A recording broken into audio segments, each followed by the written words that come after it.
Hello class 8, welcome to Zenith Guru. मैं हूं निकी पंडित और आज का हमारा टॉपिक है कोल।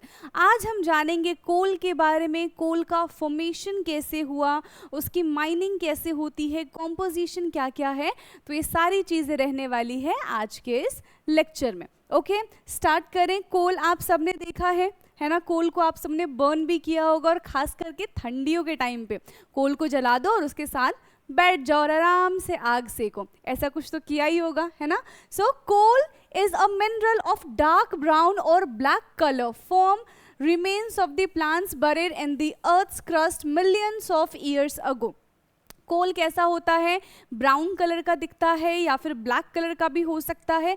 बना कैसे है? ये प्लांट्स, ये डेड प्लांट से बना है, जब dead plants millions of years के लिए अर्थ में बरीड हो गए थे। ठीक है, फिर टेम्परेचर बढ़ा, प्रेशर बढ़ा और ऐसे प्लांट्स कन्वर्ट हो गए कोल में। इसको बहुत अच्छे से समझेंगे अभी। यहाँ पे देखो, ये कोल है, ठीक है, और अब हमने कोल को बर्न कर दिया तो ये कुछ इसी तरीके से दिखता है। जो बोलते हैं ना अंगारे, तो अंगारे क्या होता है? कोल को जब हम बर्न कर देते हैं तो वो क्या बन जाता है? अंगार बन जाता है। क्लियर? नाउ फॉर्मेशन कैसे हुआ ये ध्यान दो। आप सबने तो ये स्टोरी पढ़ी ही होगी, आपके बुक में भी है कि बहुत साल पहले की बात है, मिलियंस ईयर्स अगो पहले की बात है कि एक नेचुरल डिजास्टर हुआ था। उस नेचुरल डिजास्टर में जो प्लांट्स थे, ठीक है, जो एनिमल्स थे, जो प्लांट्स थे, वो ऐसे धरती में धंस गए थे, बरिड हो गए थे। और फिर टाइम बीतता गया, उसके ऊपर सॉइल की लेयर चढ़ती चली गई। जब जैसे ही सॉइल की लेयर चढ़ेगी तो प्रेशर क्रिएट होगा, है ना। तो प्रेशर क्रिएट हुआ, टेम्परेचर बढ़ा और इससे वो कन्वर्जन हो गया। लेकिन यहाँ पे क्या हुआ? बहुत सारा अमाउंट में कार्बन प्रोड्यूस हुआ, ठीक है। इसलिए जब कोल को हम बर्न करते तो कार्बन उसमें से निकलता है, right. Coal is formed from the vegetable matter buried under the earth about 300 million years ago। कब की बात है? आज से 300 मिलियन ईयर्स अगो पहले की बात है। The earth was covered with dense forest, marshland and rivers। हमारा जो अर्थ था वो बहुत बिल्कुल एक घने जंगलों से ढका हुआ था, नदियाँ थी काफ़ी सारी। The forest grew and died and fell into the water of the surrounding swamps। पेड़ बड़े हुए, ठीक है, और कुछ नेचुरल डिजास्टर होने की वजह से ये सारे के सारे क्या हो गए? गिर गए। कहाँ पे गिर गए? पानी में गिर गए, रिवर में गिर गए।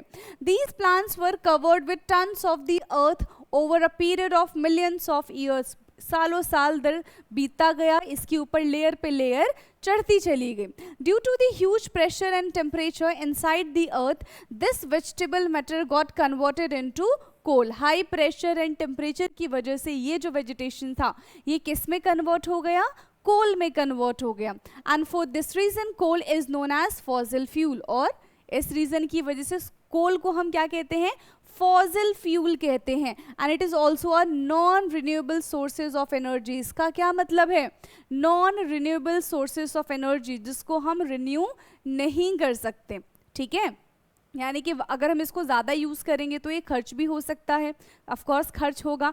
एंड इसको बनाने के लिए आप प्रोसेस देख रहे हो, कितना लंबा प्रोसेस लगा है। आप खुद सोचो, अगर आप अभी कोल बनाने के लिए बैठोगे, पहले तो इतना सारा डिजास्टर आपको करना पड़ेगा, काफ़ी सारे पेड़ पौधे जो हैं उनको इस कंडीशन में लेकर आना पड़ेगा, इस टेम्परेचर में लेकर आना पड़ेगा, और इसमें भी आपको इतना टाइम लगेगा। तो इतना टाइम तो हमारे पास है नहीं कि हम इसको बना सके, तो इसके ऑल्टरनेटिव्स हमको ढूंढने पड़ेंगे, राइट। नाउ कॉम्पोजिशन क्या है? Coal is very impure form of carbon. Coal क्या है? एक कार्बन का फॉर्म है। It is mainly consist of atom of carbon, hydrogen and oxygen. Coal के अंदर ये तीन कॉम्पोजिशंस प्रेजेंट होते हैं। हाईली अमाउंट में कार्बन प्रेजेंट होता है, then hydrogen and oxygen. A small amount of sulphur is also presented. और थोड़ा बहुत इसमें सल्फर की क्वांटिटीज भी प्रेजेंट होती हैं। ये सारे के सारे एक टाइप के एलिमेंट हैं। नाउ माइनिंग की बात करें कि कोल को हम माइन कैसे करते हैं, अब खोद के निकालेंगे ना अगर हमें यूज करना है तो। So coal is mine using two methods, ठीक है, open cast mining and underground mining. दो तरीके से हम कोल को माइन कर सकते हैं, एक्सट्रैक्ट कर सकते हैं। पहला क्या है? ओपन कास्ट माइनिंग, एंड दूसरा क्या है हमारे पास? Underground mining. Now open cast mining is used when the deposits of coal are near the surface of the earth। Open cast कब होगा? जब बिल्कुल सरफेस पे ही कोल हमें मिल जाए, that is the open cast. और जब बिल्कुल हमें अंदर की साइड कोल मिलेगा तो बिल्कुल पूरा खोद के हमें निकालना पड़ेगा, right. Underground mining is used when coal is deposited light deep inside the earth crust. अगर कोल अर्थ क्रस्ट तक पहुंच गया, बिल्कुल डीप में पहुंच गया है ना, तो वहाँ पे हमें क्या करना पड़ेगा, बिल्कुल अंडरग्राउंड तक वहाँ पे गड्ढा करना पड़ेगा और फिर वहाँ से कोल को हमें एक्सट्रैक्ट करना पड़ेगा, कोल को निकालना पड़ेगा. आई होप कि ये लेक्चर आपके लिए यूज़फुल रहा होगा, आपको सारी चीज़ें समझ में आई होंगी.